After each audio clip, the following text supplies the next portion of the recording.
Ever cracked open the Bible and thought, wait, who actually wrote this thing? Hmm. I mean, obviously we talk about God, but what about the actual humans Right. with like lives and quills and all that?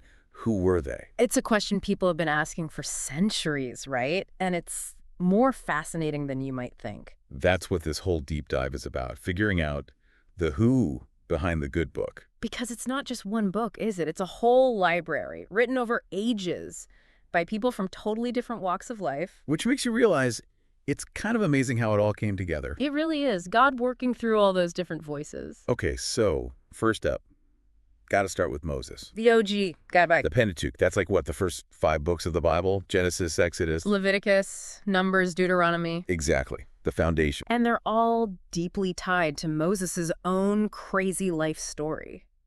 Think about it. This guy's raised as a prince, right? In the lap of luxury. Egyptian royalty. Exactly. But then, plot twist, he finds out he's actually Hebrew, destined to lead his people out of slavery. Okay, yeah, talk about a resume builder. No kidding. And that whole escape from Egypt totally shapes the laws and ideas in those first books. Freedom, justice, all that. Precisely. It's not just theory with Moses, it's his life experience shaping a whole nation's identity. Makes you think all those rules weren't just him on a mountaintop. It was coming from somewhere real. Exactly. And that makes it all the more powerful, don't you think? Totally. Okay, but enough about law giving. What about King David? Now there's a guy with some stories. And those Psalms, right, still hits different, even thousands of years later. No matter what you believe, gotta admit, that's some powerful poetry. Because it's raw, you know? David wasn't just a king, he was a warrior, a poet. A shepherd for a while there too, right? Don't forget shepherd. Point is, this guy lived a life full of every emotion imaginable, and he put it all into those Psalms. He's like the OG, started from the bottom, now we hear story, but with harps and stuff. Exactly. And that's what makes him a man after God's own heart. It's not about being perfect. It's that honesty, that raw emotion. It resonates. He's basically saying it's okay to not have it all figured out. Exactly. Doubt, joy, anger, it's all part of the deal. Okay, now for a complete 180, let's talk Isaiah. Now this is a guy who thought big, Oh, yeah. Talk about big picture thinking, those prophecies. centuries before Jesus even shows up. Mind-blowing, right. But what's even more fascinating is how grounded he was in his own time. So he wasn't just predicting the future, he was dealing with the here and now. Absolutely. Social justice, righteousness, these were huge deals for Isaiah, and he didn't shy away from them. So it's like, yeah, he's talking about a Messiah and all that, but also about how people treat each other right now. Exactly. It's all connected. Speaking of connected, how about we dive into Paul? Talk about a life-changing plot twist. From persecuting Christians to writing a good chunk of the New Testament, yeah, that's a story and a half. Seriously. So this is a guy who went from one extreme to the other, and his writing reflects that. Totally. And his background. Key to understanding it all. Paul wasn't just some random convert. He was a Pharisee. Okay, gotta admit, some of us might not know what that means. Totally fair. Back then, Pharisees were like the ultimate rule followers, super knowledgeable about Jewish law, the whole deal. God, so they knew their stuff. Big time. And Paul used that knowledge to explain Christianity in a way that made sense to people. So like he was bridging the gap between those two worlds. Exactly. It's actually brilliant when you think about it. Total innovator. Yeah. But okay, hold. The guy wrote all those letters while imprisoned or traveling constantly. That's dedication for you. And it puts things in a perspective, doesn't it? It makes you wonder what else we could accomplish if we put our minds to it, right? Right. No more excuses. No.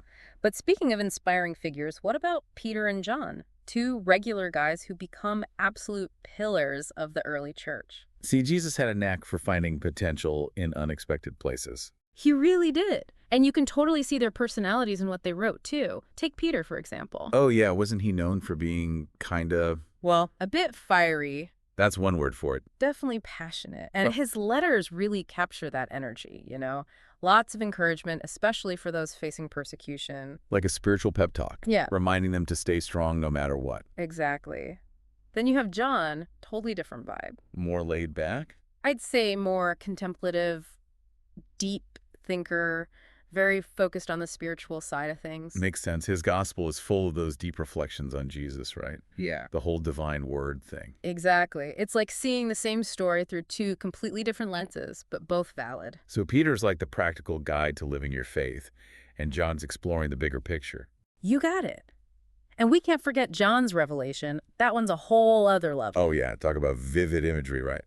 Still freaks people out today. It's meant to make you think, grapple with those big questions about good and evil, the end times, all that. Heavy stuff.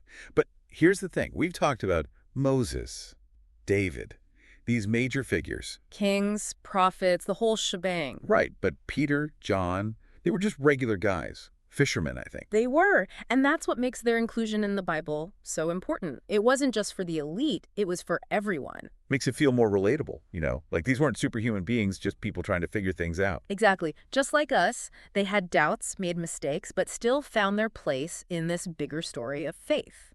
Makes you think, if they could do it, maybe we're not so different after all, right? That's the beauty of it. And it goes back to that idea of divine inspiration, right? God working through people. Like, imagine a tapestry woven together from all these different threads. I love that analogy. Each thread is important, even if it seems small on its own. Right. And together they create this incredible, complex picture with all its different colors and textures. And that's the Bible, isn't it? A tapestry of voices spanning centuries, all pointing towards something bigger. It's kind of mind-blowing when you really think about it, all those individual stories coming together. It's like a puzzle, right? Each piece is essential. But it's more than that. It's like those authors, they're handing us these pieces saying, hey, what do you see? I love that. It's an invitation to engage, not just passively read. Exactly. So as we wrap things up here, I'm curious, out of all those stories we talked about, who's resonated most with you? Whose story really stuck? It's hard to choose just one, isn't it? Totally. But was there one that kind of jumped out, made you see things differently? Could be Moses, right? That whole journey of identity, leading a nation to freedom, that's huge. Or David pouring his heart out in those Psalms, the highs, the lows, no filter. Right. Or Isaiah fighting for justice, never giving up on a better future. Maybe Paul's your guy, that whole second chance thing, the power of transformation. Or even Peter and John, proof that you don't have to be born extraordinary to do extraordinary things. It's amazing when you think about it, how these stories from thousands of years ago still speak to us today. Exactly. And I think that's the biggest takeaway, knowing WHO wrote those words. Gives them a whole new weight, doesn't it? Totally. So next time you open the Bible, remember, it's not just ink on a page. It's real people, real lives, real struggles. Sharing their experiences, their faith, their hope. And in their stories, we might just find a reflection of our own.